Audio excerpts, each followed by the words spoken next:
how does wisdom look like? How's it presented to us in the book of Proverbs? So basically, I'm going to try and summarize 2 whole sermons that I did in a whacker in the next 5 minutes, and then we'll launch into looking at money. But the first thing I want to say is wisdom. Wisdom, what is wisdom? A helpful definition of it, I think, is simply competence or skill at living. It's knowing how to live well in the world that God has created.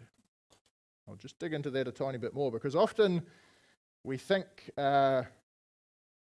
wisdom overlaps with knowledge, with knowing stuff, and it overlaps with character, with morality, with with conscience, with doing the right thing. But it's a little bit more than both of those.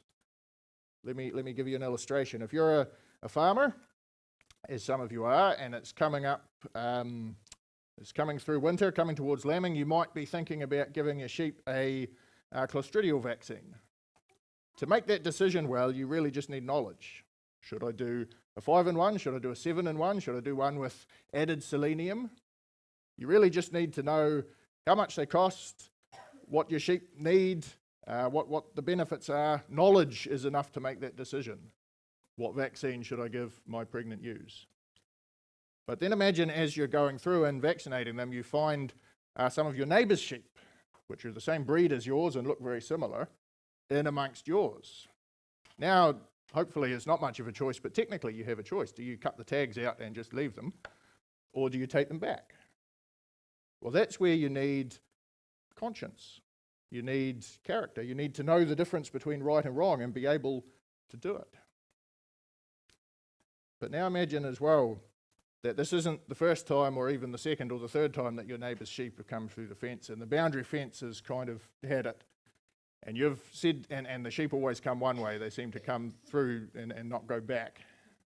And you've talked to your neighbour a bunch of times about working together, sharing the cost of replacing the boundary fence.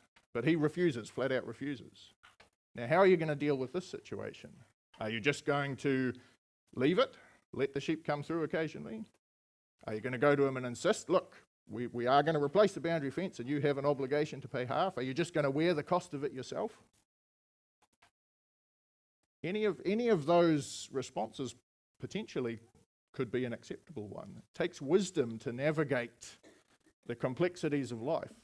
Give you another example. Say Tim had said something to me, something quite harsh and hurtful. He hasn't, and I can't really imagine him doing that, but imagine Tim had said something that had really wounded me. What should I do about that? Should I overlook the offence? Or should I come to Tim and say, hey Tim, this is a problem in our relationship and you're hurting me and other people by the way you're talking. You need to think about this.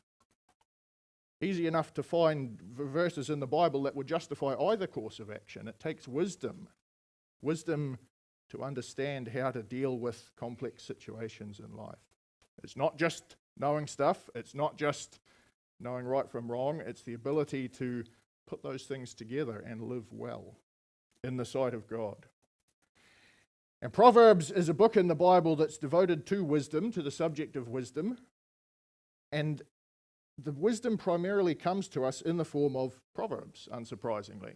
The first 9 chapters of Proverbs are kind of longer form poetry and psalms, kind of advocating wisdom, praising wisdom, giving some examples of wisdom in life. But most of the Proverbs are the type of things we were reading before.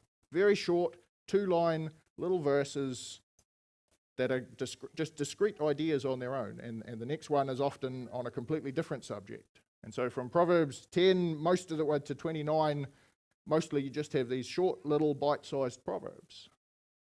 And proverbs are something that's found in every language, every known language and culture has proverbs that give advice and insight into how to make decisions, how to live, how to navigate life. And actually, surprisingly, when you look at maybe not surprisingly, when you look at proverbs across the cultures, there's an awful lot of common ground. Sometimes the word pictures are very different, but the message is the same. There's a proverb that I quite like. I think it pops up. It's a Spanish proverb, but it's also a Mandarin Chinese one, that a closed mouth catches no flies. And the message that it's trying to get across is sometimes keep your mouth shut. And there's, in the Bible and in every culture, there's proverbs about thinking before you speak and not blurting stuff out. The thing with proverbs, though, and particularly the proverbs in the Bible, is they don't always... You've got to have a bit of wisdom to know when they apply, because they're not always universal. Sometimes they are universal. Think about our English statements or proverbs. You might say, look before you leap. Most of you have probably heard that phrase, that little proverb, look before you leap. What does that mean? It means sometimes you have to think carefully before you act, or you'll get yourself into trouble. On the other hand, he who hesitates is lost. What does that mean? Sometimes you've got to make a quick decision. Which one's true? Well, they both are, if you know when to use them in the right situation. There's actually a proverb in the Proverbs about, I forget exactly how it goes, but basically a proverb in the mouth of a fool is like a drunkard flailing around with a thorn bush. You've got to have a bit of wisdom to even use and understand the Proverbs well. And so, like I said, there's actually a lot of overlap in the Proverbs that you'll find all around the world. One thing that is distinct and unique about wisdom and the picture that we get in the Bible, though, is the foundation which comes up over and over again is the fear of the Lord is the beginning of wisdom. And so there's all sorts of practical advice, and we're going to dig into some of that today about money and about work and about... There's all sorts of other things as well in the Proverbs about our speech, about our relationships, about everything you can think of, basically. And whether you believe or follow God or not, if you read the Proverbs, you'll probably find a lot of helpful advice for the details of life. But the big picture that Proverb gives us is that the beginning of wisdom is knowing God, worshipping God, living in God's world with God as your God. If you don't have that as the foundation, then you might pick up the odd useful tip from Proverbs, but you won't really begin to be wise unless you acknowledge that God is the creator and the king, and that we are his people, and that we're to live for him and to worship him. And once you've got that foundation in place, then you can build on that all the practical stuff that we find in the Proverbs. And I've already read the verses that speak about money and about wealth and possessions. And what I want us to cover or look at this morning and think about what wisdom has to say to us about the blessing of wealth, but also the curse, or the blessing that wealth ought to be, is meant to be, but also the curse that money and wealth can become. And then finally, where to find true wealth, the source of true wealth. So the blessing that wealth ought to be, the curse that money can easily be, and where we find true wealth.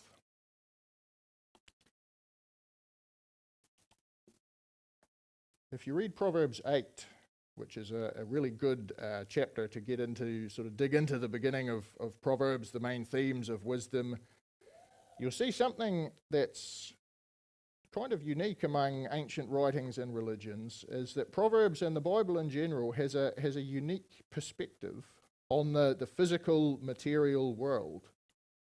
It's not just Proverbs 8, but it's pretty clearly there that God designed and created the world in wisdom. That's actually quite a remarkably unique understanding of the physical world. If you look at Greek philosophy, particularly Plato and the Stoics, you find this perspective that physical reality, our physical bodies, the physical world, is kind of a corrupted reflection of a more pure spiritual reality. Most Eastern sort of philosophies and worldviews tended to see, and I understand still do see, the material world more as an illusion that we want to escape. Most Middle Eastern and European religions, mythologies, typically view the world as the result of accident or conflict or chaos, whether that's Persian or Egyptian or Old Norse or Germanic. You've got this idea that the world is the result of maybe a battle between the gods or something like that, and the world is really an accident or the result of conflict and chaos. Proverbs, and the Bible as a whole, sees the world as designed with wisdom and order, although admittedly for now subject to damage and decay. And that means that everything, all created things, including wealth and possessions, that as humans we can accumulate and use, have a wise created purpose. And although, and we're going to go on and look at it, and although Proverbs recognize plenty of wrong ways of obtaining and using wealth, overall it's actually quite positive about money. Proverbs 10:22, the blessing of the Lord brings wealth, and he adds no trouble to it. That's a very positive view of possessions, of money. As you read through those early chapters of Proverbs, often it says wisdom will give you riches and honor and life. But riches are part of it. Proverbs is quite positive in general about money, about money being, or wealth, possessions being something that can be a blessing from God. And how does God typically provide such a blessing? I think there's three main habits or principles that we see through Proverbs that it says, look, this is how wisdom brings blessing into your life as far as money and possessions are concerned. Three main habits or three main principles for having and obtaining money and for it to be a blessing. And they are diligent work, prudent restraint, and generosity. And just bear in mind, of course, I said it before, Proverbs are sort of general principles. They're not absolute promises. They're not so these principles are general principles for wise living with regard to money. There's not an absolute promise of financial return. But in general, diligent work, prudent restraint, and generosity are things that the Proverbs advocate, tell us this is what wise living looks like, and this will tend to bring financial prosperity into your life, and that can be, used rightly, a blessing from God. So the first thing is there generally is a connection between diligence and reward. The very first proverb I read, Proverbs 10 verse 4, lazy hands make for poverty, but diligent hands bring wealth. Not an absolute promise, but definitely a general principle. And there are many, many more proverbs that make this point, and we're going to read a bunch more of them tonight when we think about work. Diligent hard work tends to lead to to being financially well off, to financial blessing. And the thing about wealth that's obtained by working hard for it is that it takes time. If you're earning money by working hard, it generally takes some time.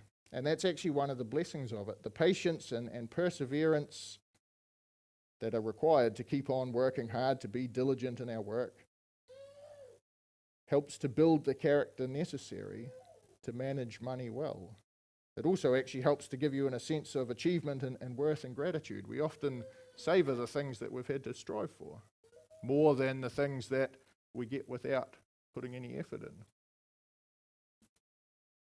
And there's actually many proverbs, and we read a few of them, that warn in various ways about the dangers of quick, unearned wealth.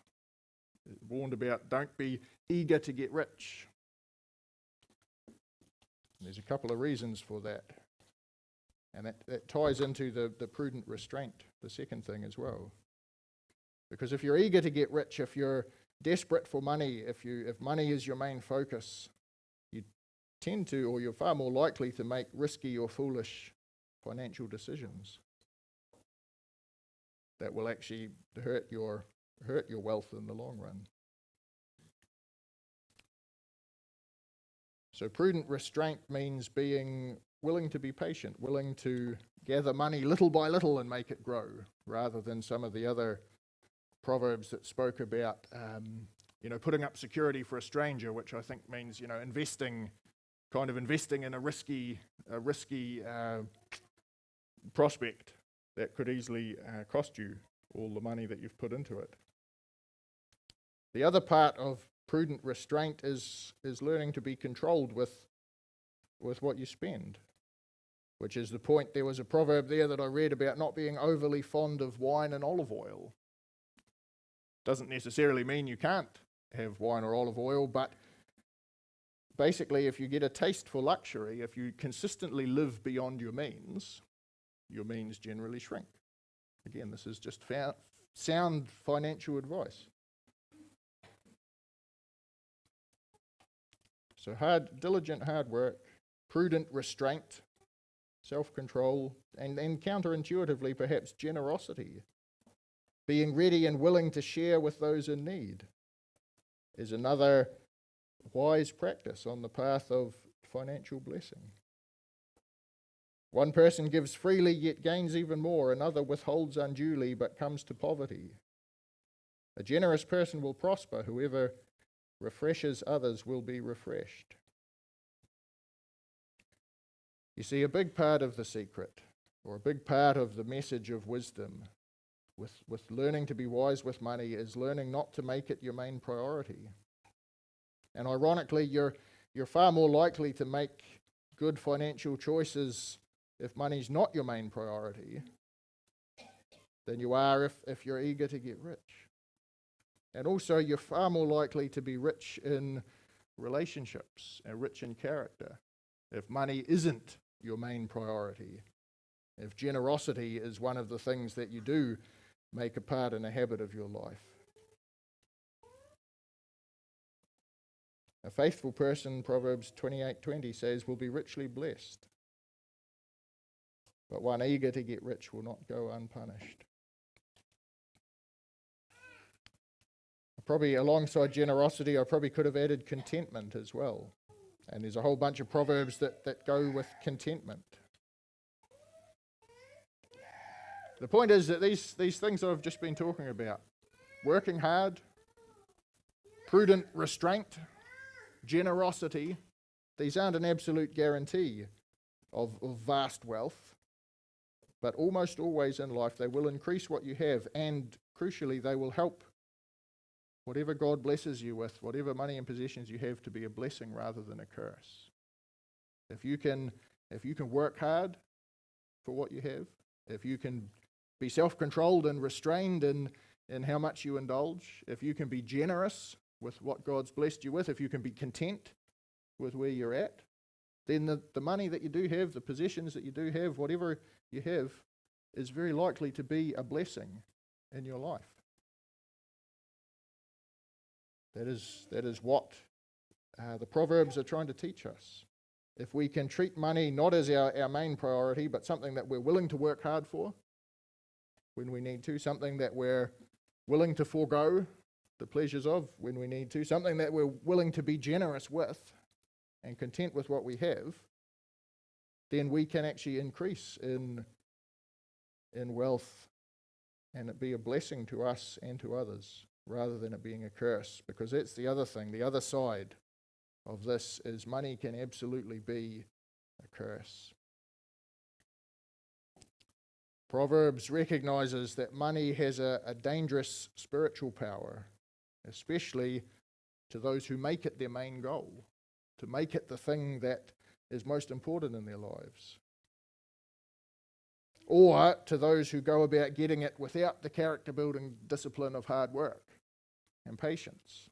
It's one of the reasons why winning lotto is a bad idea, because suddenly having a whole lot of money that you haven't worked for and you haven't had to be patient for is actually very often harmful for people. Even Lotto knows it. That's why if you win the lotto, they have a whole bevy of counsellors and financial advisors to try and help you not wreck your life with your newfound wealth. Because without wisdom, that's what most people that win or suddenly gain a large amount of money actually make their life worse rather than better. So money, if it becomes our main goal, or if we get lots of it without having to build character through hard work and through patience, it can easily be a curse. Money has great power, you see, to corrupt our integrity, to influence people to compromise their morals, what they believe is right and wrong, in order to obtain or retain wealth. Everyone has a price, people say. It's not entirely true, but it recognizes that money has a great ability to corrupt. One of the proverbs we read kind of was addressing the issue of cheating or false dealing to gain money. It was Proverbs 20 verse 10, differing weights and differing measures. The Lord detests them both.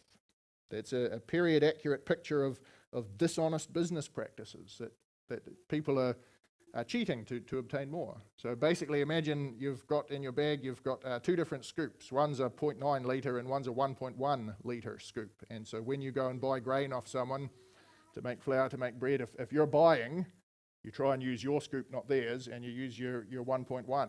So you're getting 10% more than you're paying for. It's labelled a 1 litre scoop, but it's a 1.1. And so you're getting a bit more. But then if you're selling, you try and make sure you use your measure for selling rather than theirs. Labelled 1, but it's actually 0.9. You're giving them 10% less than what they're paying for. That's what when the Bible, and it comes up quite often in the Bible, about having different weights and different measures. That's what it means, basically. You've got one weight for buying and one for selling, and so you gain both ways. Money has the ability to corrupt character if it's our main priority. Money also has the tendency to magnify selfishness and self-absorption to the detriment of relationships and community. You may have noticed the proverb I read before. It's Proverbs 11:26. People curse the one who hoards grain, but they pray God's blessing on the one who is willing to sell. To unpack that a bit, that's a picture of someone taking actions that harm or disadvantage other people to benefit themselves. You imagine there's a food shortage, there's a famine, someone's got a whole lot of grain, but if you hold on to it, the price is going to keep going up and up and up and up, and people are more and more desperate. And so you wait until people are absolutely starving before you sell it, maximizes your profit. People curse the one who hoards grain, but they pray God's blessing on the one who's willing to sell, who's willing to sell at today's price when people aren't so desperate. It's a picture, if you hoard, if you're willing to hoard the grain to maximize your own profit at cost to other people, that's a picture of money magnifying selfishness and self-absorption. The Old Testament scholar Bruce Waltke sums up the attitude of Proverbs toward money and relationships like this. He says, according to Proverbs, the righteous are willing to disadvantage themselves to advantage the community. The wicked are willing to disadvantage the community to advantage themselves. I think he's right. And unsurprisingly, if money tends to increase selfishness, by the same measure it limits generosity. It's ironic, I think, that not always, but often, as people obtain more wealth, more money, as their bank account grows, their sense of what they need, what the sort of the necessities of life are for them to live and flourish, grow at least as fast, generally slightly faster. And so if that's happening, the more money you have, actually the less you think you can spare to help anyone else. Doesn't have to be the case, but if money is your goal, if that's the thing that you're pursuing most and living for, that tends to be what happens. The more you have, the more you believe you need. And the less you have to share, to bless, to help anyone else. And obviously, selfishness and a desire for money above everything else, unsurprisingly, often creates conflict. Proverbs 28:25, the greedy stir up conflict, but those who trust in the Lord will prosper. See, the thing is, as humans, we're made for community. We're made for relationships. At the end of their lives, people always look back and value relationships more than they value possessions. Very, very rare for someone on their deathbed to say, I wish I'd done more overtime. Very, very common for someone dying to say, I wish I'd spent more time with my family. We're made for community, we're made for relationships, and yet money often isolates. I've just read that proverb talking about selfishness and conflict. But on the other hand, there are proverbs, and I read one of them that points out wealth attracts many friends. But even in that case, money tends to isolate from truly meaningful relationships. Because if wealth is attracting many friends, how many true friends do you actually have? Probably very few.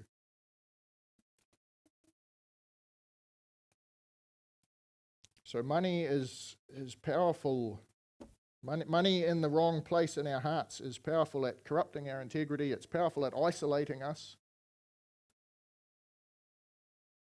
Money and wealth can be used powerfully for good, but it can also become a powerful influence for harm. And that's why the Proverbs' take on money is both very positive and very negative. You know, I said at the beginning that proverb, the blessing of the Lord brings wealth. And yet there's all these proverbs that talk about money corrupting us and isolating us, and very positive and very negative. It doesn't really neatly fit with perhaps what we might think of as modern economic theories. You see, Proverbs strongly endorses hard work and personal accumulation of assets. Those are a good thing, according to the Proverbs. That sounds kind of like capitalism. Yet at the same time, Proverbs warns very strongly about the corruption and the oppression that very often wealth brings. And Proverbs insists on the moral obligation of generosity, of keeping the common good in view, not just your own profit. That sounds kind of, at least at a community level, that sounds kind of more socialistic. I think the reason that the Bible stands apart from other economic theories is it has a better understanding of the human heart and a better understanding of the spiritual power and the impact of money. You see, I think as human beings, we tend to underestimate the impact of money on our character, on our very souls. We underestimate the impact that loving wealth can have on us negatively. And at the same time, we wildly overestimate the ability of wealth and possessions to actually satisfy us, to actually fulfill us. We underestimate the danger or the negative impact it can have if it becomes our priority, and we wildly overestimate the power of money to satisfy us. Listen to a couple of those proverbs again. The wealth of the rich is their fortified city, but poverty is the ruin of the poor. The name of the Lord is a fortified tower. The righteous run to it and are safe. The wealth of the rich is their fortified city. They imagine it a wall too high to scale. Do you see what's happening there? Wealth has taken the place of God. The name of the Lord is a strong tower. The righteous run to it and are safe. The very next proverb, the wealth of the rich is their fortified city. They imagine it a wall too high to scale. Money has taken the place of God. Agur, the author of Proverbs 30, recognized that when he asked to be kept safe from both too much poverty or too much wealth. And why was he afraid of too much wealth? Lest he have too much and say, "Who is the Lord? What do I need God for?"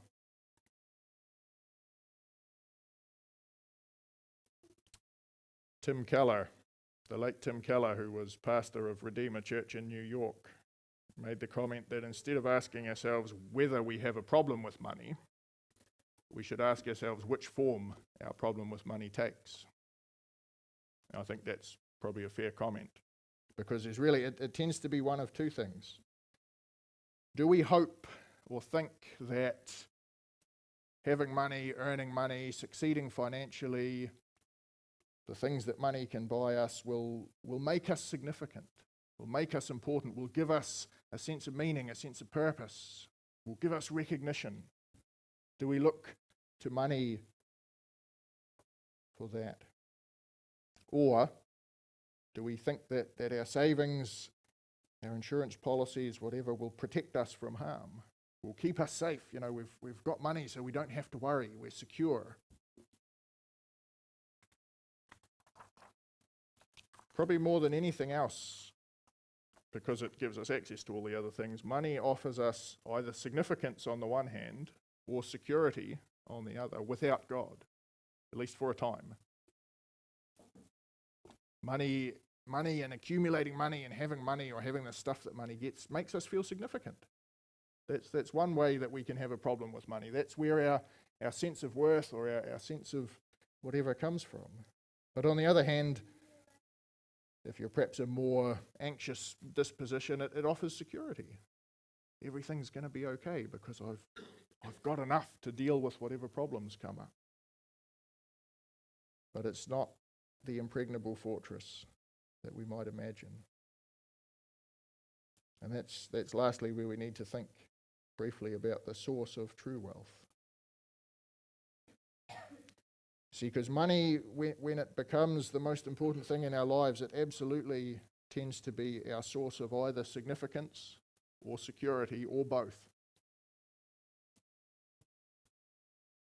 But it's not as secure as we might imagine. Instead, the Proverbs tells us, the Bible tells us, our significance and our security should come from God, from knowing God. And if that's true, if your significance and if your security comes from your relationship with God, then you can hold whatever wealth you have with an open hand, not with a closed fist. And then it can be a blessing in your life and in your community. But if it's your source of significance, if it's your source of security, you're going to cling on to it. And it absolutely will be a curse in your life and probably in the lives of everyone around you. Significance and security has to come from God, not from what we have. And think about it. Where does our significance come from, really? In the light of eternity, what could give you greater significance than being an adopted son or daughter of the King? It's the most significant that you can be as a human being a child of God. Nothing you can get with money comes close to that. What about security? Listen to what Jesus says in John 10. My sheep listen to my voice. I know them. They will follow me. I give them eternal life, and they shall never perish. No one will snatch them out of my hand. How much more security could you have than that? Eternally. None.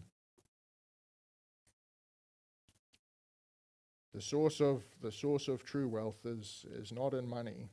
It's in knowing and following God, knowing Jesus. And you see, the thing is, if we find our significance and our security in Jesus, in what he says about us, in what he does for us, then it's actually so much easier to follow his example and to imitate that principle that life, true life, actually comes to us more by giving out, not by grasping in. This principle pops up in the Proverbs. One person gives freely, yet gains even more. Another withholds unduly, but comes to poverty. And what does Jesus say? Whoever wants to save their life will lose it, but whoever loses their life for me will find it. We find this idea over and over, this principle over and over in the Bible, sort of at all different levels of life.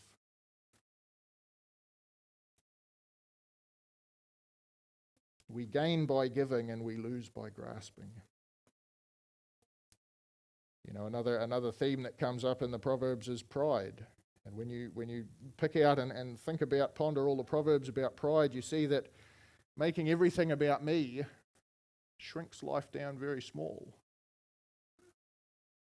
Being humble, accepting who God says I am, focusing my attention outward, fills up and expands my life. Humility expands life far beyond selfish limits.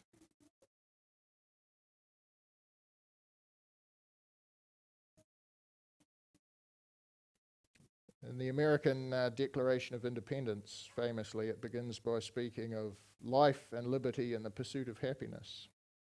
And it's ironic a little bit, because happiness, genuine happiness, is very seldom found through chasing it. The pursuit of happiness is usually futile, particularly if you're chasing it with money. If the way you're trying to be happy, satisfied, fulfilled in life is with money, you're almost bound to fail. Genuine happiness generally comes from pursuing something else, from being willing to give up these other things and put God first. I'm going to finish with a quote from C.S. Lewis's book, Mere Christianity.